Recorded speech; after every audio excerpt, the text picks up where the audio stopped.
बिस्मिल्लाहिर्रहमानिर्रहीम। अस्सलाम वालेकुम दोस्तों, अवां उस्ताद अब्दुल गफ़ार तहां ॾिसी रहिया मुंहिंजो यूट्यूब चैनल। दोस्तों एक नए वीडियो सां गॾु तहां जी ख़िदमत में। दोस्तों अॼु सबक़ 35 पढ़ंदासीं दर्जे 7 मां, जंहिंजो उनवान आहे सिबण ऐं भरण। तव्हां दोस्तनि खे गुज़ारिश आहे जेकॾहिं चैनल ते नवां आहियो चैनल खे सब्सक्राइब, वीडियो खे लाइक शेयर ऐं पंहिंजी इहा क़ीमती राय खां ज़रूरु आगाह कंदा। हलूं था सबक़ खे पढ़ण जे तरफ़। सबक़ 35 सिबण ऐं भरण। लिबास तैयार करण जो हुनुर वक़्त सां गॾु बदिलबो रहियो आहे। क़दीम ज़माने में लिबास जिस्म ढकण, सर्दीअ ऐं गर्मीअ खां बचाइण लाइ ठाहियो वेंदो हो, पर जीअं जीअं इंसान तरक़ी कंदो रहियो आहे तीअं तीअं लिबास में बि तब्दीली ईंदी रही आहे। हिन वक़्तु लिबास पहिरण जो उहो बि मक़सदु वरितो वञे थो त पाइण वारे जी शख़्सियत शान ऐं शौक़त वारी नज़र अचे। उन्हीअ करे अॼुकल्ह सॼो ध्यानु लिबास खे सुहिणो ऐं वणंदड़ बणाइण तरफ़ वधी रहियो आहे। अॼुकल्ह मार्केट में कपिड़े जा केतिरा ई क़िस्म अची चुका आहिनि। कपह, सिणी, रेशम ऐं नायलून मां ठहियलु कपिड़ो जुदा जुदा ख़ासियत जो थिए थो। उन्हनि खे कटण ऐं सिबण लाइ बि ख़ासि महारत जी ज़रूरत आहे। जेकॾहिं अणॼाण जे हथनि में कपिड़ो आयो त कटण ऐं सिबण में ख़राबु थी वेंदो। तंहिं करे कपिड़े जी जुदा जुदा क़िस्मनि खे सम्झणु ज़रूरी आहे।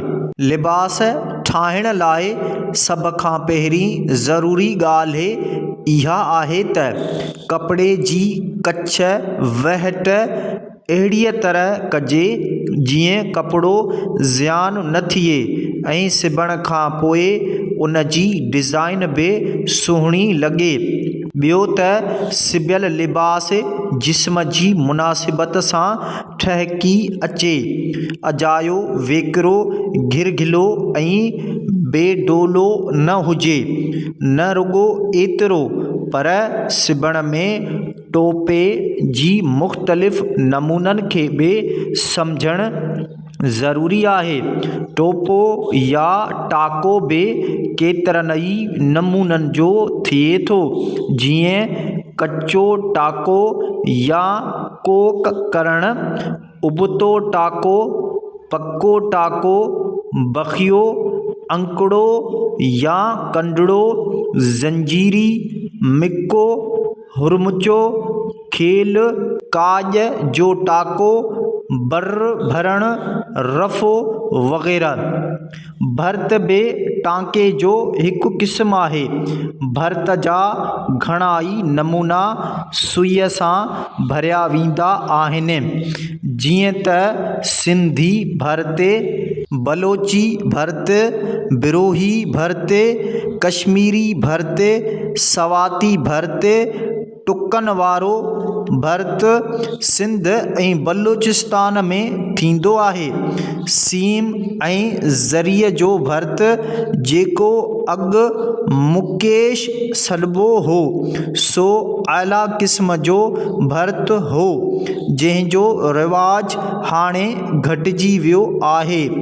सिबण ऐं भर्त भरण जो कमु अॼुकल्ह मर्द दर्ज़ी बि कनि था, पर आगाटे वक़्त में उहो कमु औरतनि जी सुघड़पाईअ में लेखियो वेंदो हो। कलनि ऐं कारख़ाननि जी वजूद में अचण खां अॻे हर घर में चरखा ऐं ऐट हूंदा हुआ। औरतूं नंढी हूंदे खां ई वांदिकाईअ जी वक़्त में वेही सुट कतींदियूं हुयूं ऐं कपिड़ो उणंदियूं हुयूं। सिबण ऐं भरण जो कम बि औरतूं ई कंदियूं हुयूं। मौजूदा वक़्त में बि नई क़िस्म जी लिबास जी तयारीअ जा मुख़्तलिफ़ शहरनि में मरकज़ मौजूदु आहिनि जिन में मशीनुनि ज़रिए कपिड़ो कटणु सिबणु ऐं भरणु सेखारियो वञे थो। उन्हनि मरकज़नि मां सिखियल औरतूं न रुॻो पंहिंजो रोज़गार हासिल कनि थियूं पर सिबण ऐं भरण जे हुनुर खे बि वधाए रहियूं आहिनि। हर हिकु मुल्क ऐं क़ौम जो लिबास मुख़्तलिफ़ थिए थो। घणो करे लिबास मां ई मुल्क ऐं क़ौम जी सुञाणप थिए थी। सिंध सूबो बि पंहिंजी लिबास जे करे पाकिस्तान में नुमायां हैसियत सां सुञातो वञे थो। सिंध जी लिबास ऐं भर्त जी ॿाहिरिनि मुल्कनि में घणी घुर आहे। उन्हीअ मक़सद लाइ केतिरियूं ई औरतूं पंहिंजनि घरनि में ख़ासि तरह लिबास ऐं भर्त भरियल कपिड़ो तयारु कनि थियूं जेको घरू हुनरनि वारे खाते जी मार्फत दुनिया जे मुल्कनि में विकामे थो।